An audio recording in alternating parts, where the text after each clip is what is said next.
Hello everyone. How are you all? Are you all ready for SST?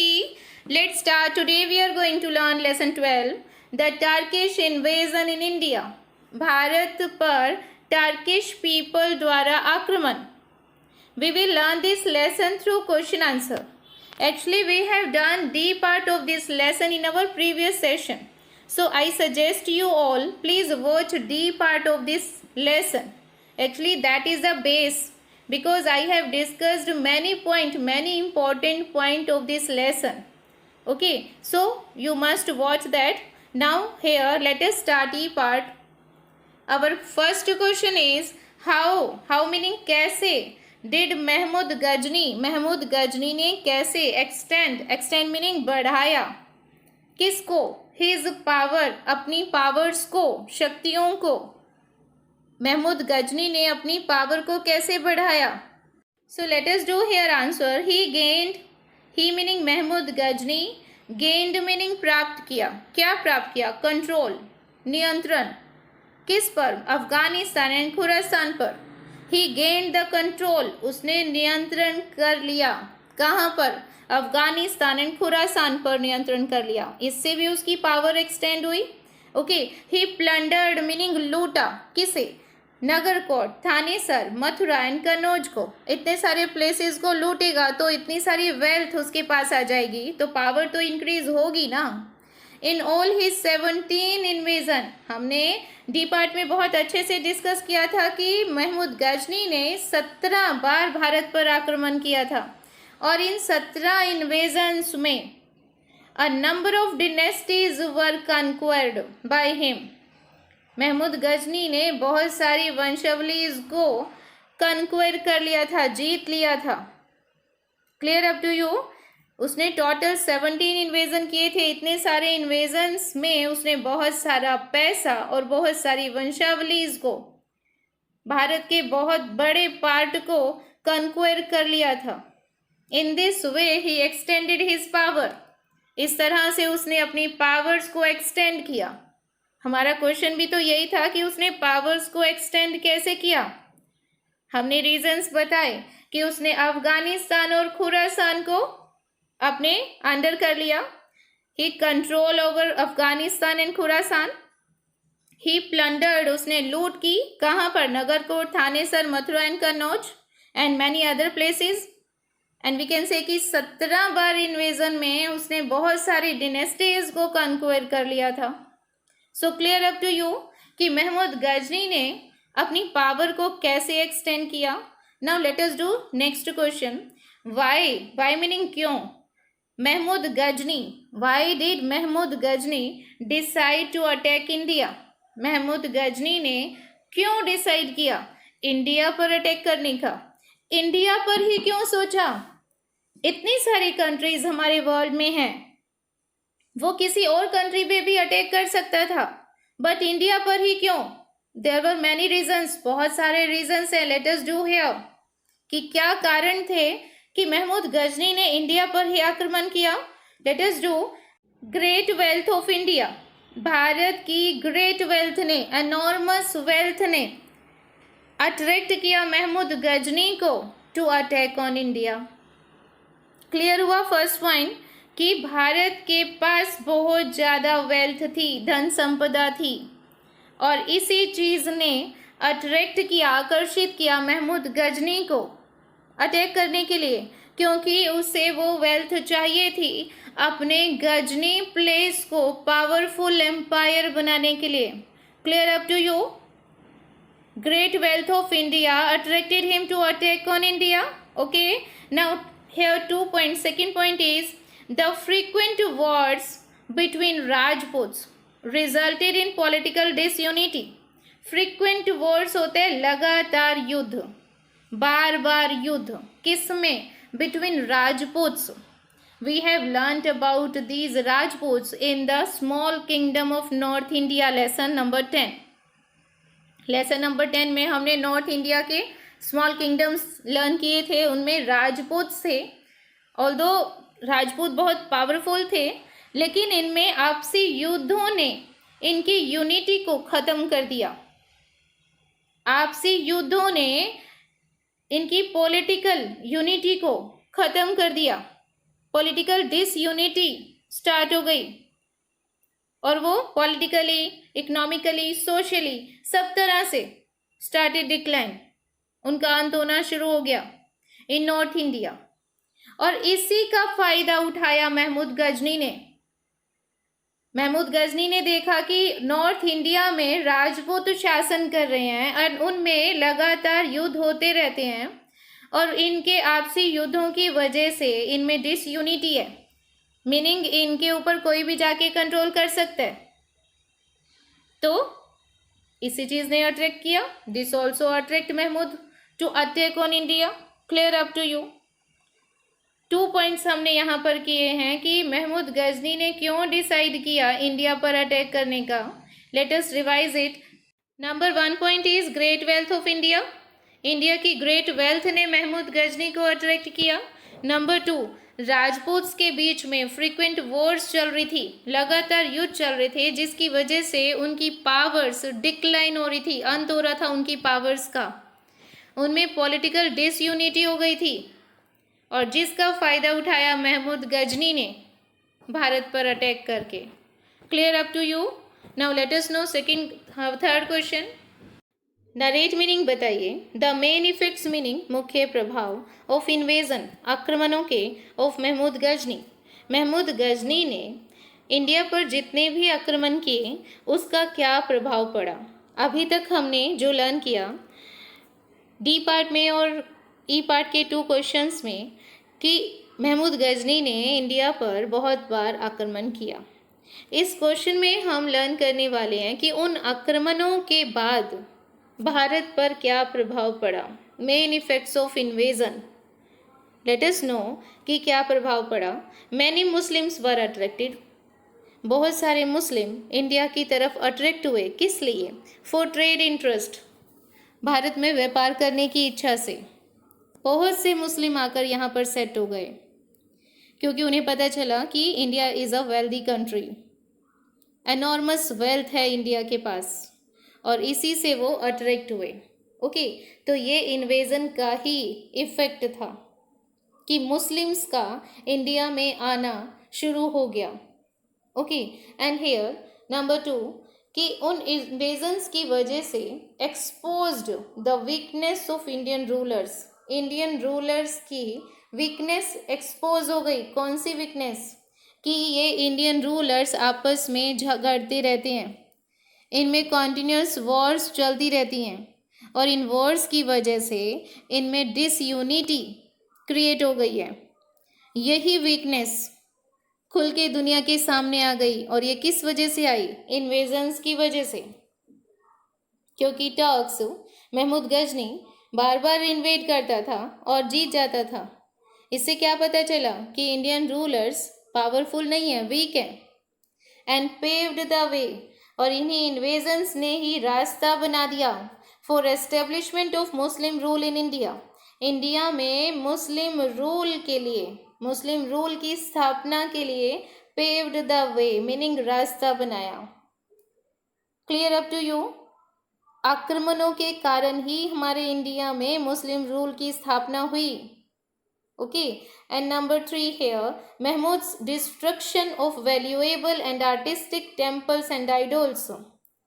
उस समय पर महमूद ने बहुत विनाश किया हमारे इंडिया में। हमारे बहुत सी वैल्यूएबल, मूल्यवान कलाकृति ऑफ टेम्पल्स एंड आइडल्स, कलात्मक एंड मूल्यवान टेम्पल्स एंड आइडल्स को विनाश कर दिया, खत्म कर दिया, भंग कर दिया टेम्पल्स को, मूर्तियों को। And it was a great loss to Indian heritage, और ये हमारी इंडियन संस्कृति के लिए बहुत बड़ा लॉस है। और ये किसका इफेक्ट है? किसकी वजह से ये लॉस हुआ? ये इन्वेजन्स का ही इफेक्ट है। महमूद गजनी ने इन वैल्यूएबल आर्टिस्टिक टेम्पल्स को, आइडल्स को ख़त्म कर दिया कि आज हमारे पास में वो नहीं है। हमारे पास वो वैल्यूएबल, वो आर्टिस्टिक टेम्पल्स या आइडल्स नहीं हैं। और ये किसका प्रभाव है? ये इन्वेजन्स का प्रभाव है, made by Mahmud Ghazni. Clear up to you? Now let us know. Next question here. Question number 4. List the reasons. Regions की लिस्ट बनानी है जो रिस्पॉन्सिबल हैं for the defeat of Indian rulers. Indian rulers की हार के जिम्मेदार कारणों की लिस्ट बनानी है कि इंडियन रूलर्स को किन कारणों की वजह से हार का मुंह देखना पड़ा. Late us no. बहुत सारी कमियां थी हमारे इंडियन रूलर्स में. फर्स्ट ऑफ ऑल कि उनमें डिसयूनिटी थी. The disunity among the Indian rulers. बहुत डिसयूनिटी थी. एकता का अभाव था. क्यों था ये एकता का अभाव? हर रूलर अपने बाउंड्रीज को एक्सटेंड करना चाहता था और इसी होड़ में इनमें फ्रीक्वेंट वॉर्स होती रहती थी और वॉर्स की वजह से इनमें डिसयूनिटी क्रिएट होती जा रही थी एंड जिसका फ़ायदा उठाया टर्क्स ने. क्लियर हुआ first point. Now here the common people meaning प्रजा वर डिससेटिस्फाइड. सेटिस्फाइड नहीं थी, संतुष्ट नहीं थी प्रजा. क्यों?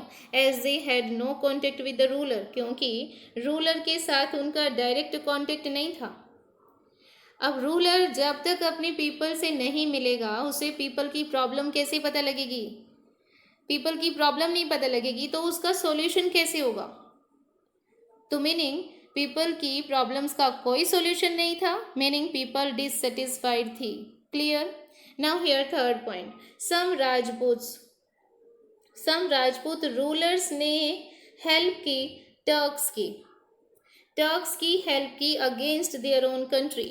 अपनी कंट्री के अगेंस्ट होकर, अपनी कंट्री के विरुद्ध जाकर कुछ राजपूत रूलर्स ने टर्क्स की हेल्प की. तो ये भी एक बहुत बड़ा कारण था इंडियन रूलर्स की डिफीट का. And here feudal system Weeknd the power of the Kings अपने राज्य की जमीन को सीमांतों में बांट देते थे एंड सीमांत उन जमीनों पर जितनी भी आय होती थी उसमें से केवल कुछ ही हिस्सा राजाओं को देते थे. एंड धीरे धीरे सारी जमीन पर सीमांतों का अधिकार हो गया एंड राजाओं के पास में इकोनॉमिकली कंडीशन वीक हो गई. मीनिंग राजाओं की पावर्स वीक हो गई. तो किस सिस्टम ने वीक की? फ्यूडल सिस्टम ने, सीमांतवाद ने. ओके, तो इस सिस्टम ने राजाओं की पावर को वीक कर दिया क्योंकि धीरे धीरे जमींदारों ने सारी जमीन पर कंट्रोल कर लिया और राजाओं को केवल कुछ ही अंश आय में से देते थे. ओके, तो राजाओं की इकोनॉमिकली स्ट्रेंथ वीक हो गई. Okay, and here Indian rulers used old methods and equipments in the Wars. हमारे इंडियन रूलर्स के पास में न्यू मेथड्स नहीं थे, ओल्ड मेथड्स थे. उनके युद्ध करने के तरीके पुराने थे एंड इक्विपमेंट्स जो वो यूज़ करते थे वो पुराने थे. फॉर एग्जांपल उस समय पर इंडियन रूलर्स एलिफेंट्स को यूज़ करते थे जबकि टर्क्स ने हॉर्सेस को यूज़ किया. So this is the difference कि हमारे इंडियन रूलर्स बार बार हारते गए. ओके, सो हमने यहाँ पर बहुत सारे पॉइंट्स किए हैं. Let us revise these points. 1 minute, let me remove all these. Yes, here. Number 1, disunity among Indian rulers. Indian rulers में disunity थी. Number 2, common people were dissatisfied. Number 3, some Rajput rulers helped the Turks against their own country. अपनी country के विरुद्ध जाकर Turks की help की. हमारे ही Indian rulers ने घर का भेदी लंका ढाई वाला काम किया. एंड हेयर फ्यूडल सिस्टम, ये भी एक बहुत बड़ा कारण था राजाओं की वीकनेस का. Indian rulers used old methods. युद्ध करने के तरीके पुराने थे एंड उनके इक्विपमेंट्स भी पुराने थे और ये ही सब कारण थे जिनकी वजह से इंडियन रूलर्स को बार बार हार का मुंह देखना पड़ा एंड टर्क्स सफल होते रहे. सो let us do next question here. Differentiate meaning अंतर बताइए. बिटवीन मीनिंग बीच में, एम्स के बीच में. एम्स मीनिंग लक्ष्यों के बीच में. किसके लक्ष्य? महमूद गजनी एंड मोहम्मद घोरी के लक्ष्यों के बीच में. इन दोनों ने भारत पर बहुत सारे आक्रमण किए. तो इन दोनों का आक्रमण करने के पीछे का एम क्या था? दोनों के लक्ष्यों में डिफरेंस था. महमूद गजनी भारत की वेल्थ लूटना चाहता था। एंड मोहम्मद घोरी इंडिया में मुस्लिम रूल को एस्टेब्लिश करना चाहता था। मीनिंग दोनों के एम में डिफरेंस था। Let us know the difference here. Mahmud Ghazni he invaded India from 1000 to 1027 CE। Mahmud Ghazni ने भारत पर 1000 से लेकर 1027 CE तक आक्रमण किए। हिज एम, उसका लक्ष्य, was not to conquer India, Bharat को जीतना नहीं था, भारत में मुस्लिम रूल को एस्टेब्लिश करना नहीं था। महमूद गजनी का एम भारत में रूल करने का नहीं था, but to carry away its great wealth, India की वेल्थ को लेके जाने का था। महमूद गजनी का एम इंडिया की वेल्थ को लूट के लेके जाने का था, यहाँ पर रूल करने का नहीं था। Clear? And he invaded India 17 times. तो हमने यहाँ पर 3 पॉइंट्स में महमूद गजनी के बारे में लर्न किया कि ही invaded India from 1000 to 1027 CE. His aim was not to conquer India but to carry away its great wealth. He invaded India 17 times. Okay, and here Muhammad Ghori, he invaded India from 1175 to 1206 CE. Meaning Mohammad Ghori ने भारत पर आक्रमण 1175 CE से लेकर 1206 CE तक किए। Okay, his aim, उसका लक्ष्य, was to conquer India, Bharat को जीतने का था। इसका लक्ष्य नॉट टू कन्क्वेर, एंड मोहम्मद घोरी का लक्ष्य कन्क्वेर इंडिया, भारत को जीतने का था, भारत की टेरिटरीज पे कंट्रोल करने का था। And he establish Muslim rule in India, India में मुस्लिम रूल की स्थापना मोहम्मद घोरी ने ही की थी। He invaded India only few times. Mohammad Ghori ने भारत पर कुछ ही बार आक्रमण किया, लेकिन जितनी बार भी आक्रमण किया उनके थ्रू मोहम्मद घोरी ने भारत की टेरिटरीज को अपने कंट्रोल में कर लिया एंड इंडिया में मुस्लिम रूल को एस्टेब्लिश करने में सफल हो गया। Clear up to you? हमने मोहम्मद घोरी के लिए भी यहाँ पर 3 पॉइंट किए हैं कि ही invaded India from 1175 to 1206 CE तक। मोहम्मद घोरी ने भारत पर आक्रमण 1175 से लेकर 1206 CE तक किए। ओके, एंड उसका लक्ष्य इंडिया में मुस्लिम रूल को एस्टेब्लिश करने का था, इंडिया को जीतने का था, इंडिया में अपना रूल करने का था, वो वहाँ पर रूलर बनना चाहता था इंडिया में। ओके, मोहम्मद घोरी का लक्ष्य पता चला आपको। महमूद गजनी का हमने किया था कि उसका लक्ष्य इंडिया में रूल करने का नहीं था, लेकिन मोहम्मद घोरी का लक्ष्य इंडिया में रूल करने का था। Okay, and number 3 point, he invaded India only few times. Mahmud Ghazni ने ज़्यादा बार आक्रमण किए थे, मोहम्मद घोरी ने कम आक्रमण किए, लेकिन वो यहाँ का रूलर बन बैठा।